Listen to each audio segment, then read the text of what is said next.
Sejam bem-vindos a mais um vídeo aqui no canal. Hoje vamos falar sobre procrastinação, por que razão procrastinamos e vou-vos dar o passo a passo em 5 passos para resolveres esse teu problema de procrastinação, por isso fica até o final do vídeo. Eu não sei de ti, mas eu já fui uma pessoa que procrastinou muito. Eu já fui uma pessoa que guardou a última parte do dia para fazer uma tarefa que era absolutamente essencial naquele dia. Eu já fui uma pessoa que guardou para o dia seguinte coisas simples que poderia fazer no dia presente, mas que ocupavam o meu dia com pequenas tarefas que não eram importantes, deixando para trás aquilo que realmente era essencial. Dando-vos o exemplo, eu já fui uma pessoa que recebia as encomendas em casa e eu já falei nisso num vídeo sobre o consumismo e esperava 2 dias para abrir as encomendas. Vejam ao ponto que chegava a minha procrastinação. Não era procrastinação de tarefas difíceis de fazer, era uma procrastinação de tarefas fáceis, de tarefas que eu podia fazer e nada me impedia de fazê-las na hora, mas que eu guardava e adiava ao máximo realizar essas tarefas. Que eu cheguei a um ponto que eu tive que pôr um ponto final, eu tive que resolver a procrastinação e tive que desdobrar as várias partes da minha vida para que eu pudesse resolver esse problema que era tão grave e estava tão presente na minha vida. E tudo isso leva-nos à primeira parte deste vídeo, que é porquê que eu procrastinava? Porquê que eu não fazia tarefas simples? Porquê que eu não fazia as tarefas importantes? Porquê que eu adiava a realização dessas tarefas? Eu identifiquei 2 fatores principais. Eu não sei se vocês se vão identificar com isso ou não. A primeira razão pela qual eu procrastinava é precisamente não querer ser confrontada com o fracasso. Nós muitas vezes só somos expostos ao fracasso, somos expostos ao erro quando executamos algo. Porque algo na nossa cabeça é potencial do género, eu se calhar consigo crescer a minha conta de Instagram se eu fizer tudo aquilo que eu aprendi nos cursos, tudo aquilo que eu vou consumindo de conteúdo educativo, eu se calhar consigo crescer a minha conta, se calhar eu sou uma criadora de conteúdos talentosa, mas ao efetivamente executar e aplicar aqueles ensinamentos e aquelas dicas, se calhar nós somos confrontados com isto não deu resultado para mim, se calhar eu não sou assim tão bom, somos expostos ao fracasso, estão a ver? E era isso que eu tinha medo. E eu dei o exemplo da criação de conteúdos, mas temos muitos outros exemplos que, quando nós passamos para a realidade, o nosso potencial e as nossas ideias, através da execução, corremos o risco dessas ideias não darem certo e somos expostos ao nosso fracasso, ao nosso erro. A nossa tentativa exigiu uma ação, exigiu um sacrifício e isso não deu certo. Eu acho que esse era o meu maior medo. Porque se eu não fizesse, eu estava sempre naquele potencial, que pode dar certo, e o potencial é uma coisa confortável. Quando tu vais executar algo, se calhar vês que não consegues. Por exemplo, emagrecer. Tu se calhar queres emagrecer e tens um conjunto de dietas que te poderão levar àquele resultado que tu queres. Mas tu só sabes se essas dietas dão certo ou não quando vais executá-las. O problema é esse. O problema é tu executares, mas se calhar até nem executares o tempo suficiente e não dar certo. E tu começas a entrar naquela fase da tua vida de não deu certo. Se calhar eu fiz algo errado, ou se calhar eu não sou assim tão bom, se calhar para mim não funciona. Começas a duvidar de ti. E uma forma do teu cérebro se proteger disso é procrastinar, não fazer, porque o potencial é muito mais confortável. Antes de passar para as soluções, que são os tais 5 passos que eu vou deixar neste vídeo, eu vou falar da segunda razão, que é, esta é a razão mais conhecida e a razão mais falada. Eu vou falar da segunda razão que pouca gente fala e pouca gente vejo falar aqui na internet, pela qual nós procrastinamos e que eu também identifico em mim, que é a falta de autoestima, a falta de amor próprio e achar, por consequência disso, que nós não merecemos o resultado da execução e da ação de uma determinada coisa. Tu teres baixa autoestima e achares que não mereces, faz com que seja o maior entrave que tu podes ter à realização de algo. Tu, por exemplo, queres ser uma pessoa que tem uma vida confortável, que tem liberdade financeira, uma pessoa que tem uma boa relação com o dinheiro. Este é um exemplo que eu dou muitas vezes. Por vários fatores, pela tua infância, por coisas que tu foste ouvindo falar, por crenças que tu tens enraizada, tu achas que não mereces ser uma pessoa com dinheiro. Tu não achas justo tu teres uma capacidade financeira superior à maioria das pessoas. tu não te vês merecedora disso. E tu, ao não te veres merecedora desse tipo de benefício, tu não executas porque sabes que ao executares podes vir a ter esse benefício. E vocês vão me dizer: Leonor, isso não faz sentido nenhum. Obviamente que eu quero ter dinheiro. Tu, se calhar, gostarias de ter, mas não te imaginas a ter, que é uma distância grande. Tu gostarias, tu vês uma influenciadora na internet a fazer viagens de luxo, a comprar malas e a comprar roupa de luxo, e tu, se calhar, gostarias de viver a vida que ela vive, mas não te sentes merecedora. E daí, tu, ao não te sentires merecedora, não vais executar o caminho que levou, por exemplo, essa pessoa a chegar àquele destino. E esse exemplo de abertura das encomendas é muito bom para comprovar isso. Eu não abri a encomenda porque eu, de uma certa forma, do meu subconsciente, reparem, isto é ainda mais profundo do que aquilo que está na minha consciência e que eu penso diariamente. Profundamente, eu não me achava merecedora daquele item que eu comprei. Vocês vão dizer, é exagero, se calhar eu não encontro em mim outra explicação para eu ter tomado esse tipo de atitudes. Coisas como lavar a louça. É uma coisa que, neste momento, está no meu consciente. Eu sou uma pessoa que mereço a pia de louça lavada. Eu sou uma pessoa que mereço o pequeno almoço preparado para no dia seguinte eu própria facilitar a minha própria vida. Estão a entender? Eu comecei a valorizar pequenas coisas que me levaram a procrastinar cada vez menos. A não só eliminar as grandes procrastinações de coisas muito importantes e muito trabalhosas que eu tinha para fazer, tipo estudar, tipo gravar um vídeo, coisas que dão trabalho, mas coisas pequenas, tipo lavar a louça, fazer a cama, limpar a casa, abrir uma encomenda, colocar a roupa a lavar, coisas pequenas que eu também procrastinava. E essas duas principais razões levaram-me a identificar quando eu estava a invocar uma razão e quando eu estava a invocar a outra.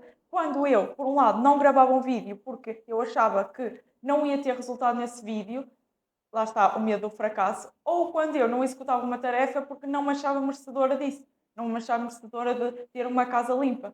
Sem mais demoras, vamos passar para os 5 passos que tu deves aplicar e que eu apliquei e que realmente te vão ajudar muito a, pelo menos, diminuir a tua procrastinação. Porque parares de procrastinar é muito difícil e é um trabalho a longo prazo, mas tu não deves procrastinar a aplicação destes passos que eu te vou dizer agora. O primeiro passo é ter clareza do teu objetivo. Eu já vi muita gente dar essa ideia para parar a procrastinação, mas eu não vejo muita gente a falar de que a clareza não é só em coisas grandes, mas também em coisas pequenas. Eu quero deixar a minha roupa no dia anterior preparada. Porquê? Porque eu mereço acordar e já ter o meu dia facilitado e o meu dia preparado para eu começar a fazer as minhas tarefas. Pequenas clarezas de propósitos, sejam coisas pequenas, sejam coisas grandes. Eu vou planear este vídeo e vou gravar este vídeo porque eu mereço ter um canal no YouTube, eu mereço partilhar as minhas ideias com o mundo. Eu sinto-me merecedora disso. Porquê é que tu queres fazer determinada coisa? E o porquê, quanto mais forte for, mais facilidade tu tens em fazer essa coisa. Eu também dou muito a técnica da consequência. Nós também nos guiamos muito, e eu defendo muito isso, pela consequência. O que é que acontece se eu não fizer isto? Eu vou acordar cedo, mas o que é que acontece se eu não acordar cedo? Eu vou fazer determinada tarefa. O que é que acontece se eu não fizer? Estão a ver, começar a aplicar consequências a longo prazo para começarem a ver o impacto que as vossas ações no presente têm no futuro. Começar a imaginar, o meu eu do futuro, como é que vai olhar para isto? Vai ficar agradecido por eu ter feito isso ou vai recriminar o meu eu do passado por eu não ter tido coragem ou ter tido preguiça de fazer determinada coisa? É uma mentalidade muito forte para ser aplicada e eu acho que vos vai ajudar muito pensarem por essa perspectiva. Passo número 2. Ter um método. Isto foi algo que eu li neste livro, Hábitos Atómicos. Ele fala que não é só importante ter um objetivo, como é importante ter um método. Porque a diferença entre quem consegue realmente atingir esse objetivo e quem não consegue está no método. Reparem, alguém que quer, por exemplo, emagrecer. Há muita gente que quer emagrecer e não consegue. Qual é a diferença entre quem consegue emagrecer e quem não consegue? Não está no objetivo, porque as duas pessoas querem emagrecer. Está no método, está nas coisas que levam a pessoa efetivamente a emagrecer, na execução e no método que a pessoa traça até lá chegar. A distância entre o teu objetivo e no estado em que tu estás atualmente, a distância que tu tens que percorrer é o método. Porque o objetivo das pessoas que não conseguem e das pessoas que conseguem pode ser exatamente o mesmo. Por isso, não só é importante tu teres um objetivo e racionalizares, como eu disse, as consequências de não atingires esse objetivo, como também é importante definir um método para chegar. E um método que eu também defendo deve ser com pequenas metas, com pequenas coisas. Foi algo que eu também li neste livro. E eu acho que é uma das razões, arrisco-me dizer, uma das principais razões pelas quais as pessoas não conseguem manter rotinas saudáveis por muito tempo, porque não analisam de facto aquilo que precisam de fazer para lá chegar. Eu sou uma pessoa que quero começar a ter uma vida mais saudável, mas neste momento eu não faço exercício, não me alimento bem, não tenho rotinas de sono saudáveis, não acordo cedo, deito-me muito tarde, não sou uma pessoa organizada, não estudo, não leio. E as pessoas, quando se deparam na situação em questão, principalmente agora que temos a internet e temos muita gente que se calhar mostra só o lado bom, começam a pensar, começam a entrar numa pira de eu tenho que mudar tudo, eu tenho que começar, sobretudo agora no início do ano, eu tenho que começar a fazer exercício, tenho que começar a acordar cedo, eu tenho que começar. E não conseguem manter. Se tu seguires um método realista e adequado a ti, que tu própria podes fazer, tu és a melhor pessoa para aplicar isso. Este livro fala muito sobre isso, eu recomendo muito ler este livro. Se tu definires esse método passinho a passinho, tu vais muito mais, vai ser muito mais fácil para ti ver resultados no longo prazo. Embora no curto prazo não vejas tanto resultado, no longo prazo vais conseguir sustentar e vai ser um resultado muito mais sólido. Isto faz-nos entrar no passo número 3, que é ter uma rotina saudável. Para mim, o que é ter uma rotina saudável não é uma rotina de vou acordar cedo, vou fazer exercício de manhã, vou para o trabalho, vou estudar. Não é nada disso. É uma rotina que é aplicável à tua vida. É uma rotina que tu consigas manter e que te traga, no fundo, uma certa paz. E isso ajuda-te muito e vai-te ajudar muito na tua procrastinação. Nós comparamos-nos muito com o outro, de a Leonor acorda cedo e de manhã faz as tarefas de casa e grava o vídeo e publica o vídeo. Mas isso pode não ser replicável na tua vida. Tu podes ser uma pessoa que trabalha até tarde ou até sai do trabalho tarde e não consegue acordar às 7 da manhã nem às 6h30. Tu podes ser uma pessoa que trabalha 12 horas por dia e não vai ter tempo para pegar numa câmera e gravar um vídeo como eu gravo e criar um canal no YouTube. Vocês têm que aplicar a vossa rotina realisticamente àquilo que vocês consigam fazer. O facto de vocês terem uma rotina de saber que eu vou acordar àquela hora e vou conseguir me levantar depois que toco o telefone, vou conseguir fazer as tarefas que eu planeei no dia anterior, já facilitei a minha vida no dia anterior, já tenho o pequeno almoço meio preparado, já tenho a minha roupa pronta. Vocês não sabem a diferença que faz preparar a roupa no dia anterior, não ter que estar a pensar no que é que vou vestir, já ter essas coisas facilitadas no dia anterior. Agitares as peças do tabuleiro para te ajudar e não te dar hipótese de procrastinar. Se calhar a tua procrastinação não está em ir ao ginásio, a tua procrastinação está em vestir a roupa do ginásio, acordar cedo, vestir a roupa do ginásio e ir para o ginásio. Esse caminho todo que te leva a chegar ao ginásio, se calhar é esse caminho que tu procrastinas e que mais cais na tentação de não fazer. E é isso e é muito particular de cada um, ao começares a observar e olhar para dentro e ver o que é que mais te dá desculpas e o que é que mais te dá argumentos para não fazeres as coisas. Passo número 4. Usar rituais e lembretes diários. Eu gosto muito deste passo. É uma coisa prática que tu efetivamente consegues. Não é tão abstrata como os outros passos que eu te dei. Tu consegues aplicar no teu dia-a-dia e faz muita diferença. Eu li uma frase neste livro, mais uma vez, Os Hábitos Atómicos, porque os hábitos estão de facto muito enraizados com a procrastinação, a rotina está muito ligada à procrastinação. Eu li uma frase que eu gostei muito que é: pequenos hábitos levam-te a grandes resultados. E eu gostei tanto desta frase que escrevi essa frase num post-it e colei no meu computador, que é um sítio onde eu passo muito tempo. Isto para eu me ler e me relembrar dessa filosofia de vida que eu defendo e que eu acredito. Criar rituais e lembretes mais simples, colocares um vision board no teu telemóvel com fotografias de objetivos que tu queres atingir, que é uma coisa que tu olhas todos os dias e lembra-te do teu propósito e do teu objetivo. Estou a entender? Pequenas coisas que te vão relembrando quer do teu objetivo, quer do teu método, quer das filosofias de vida que tu vais adotando. Mais uma vez, gerires o teu ambiente e o teu contexto para te levar a agir e não a estar passivo. Passando para a parte dos rituais, os rituais, como eu também já falei num dos vídeos, ajudam muito a manteres a consistência numa determinada ação que tu achas que te vai levar a um bom resultado.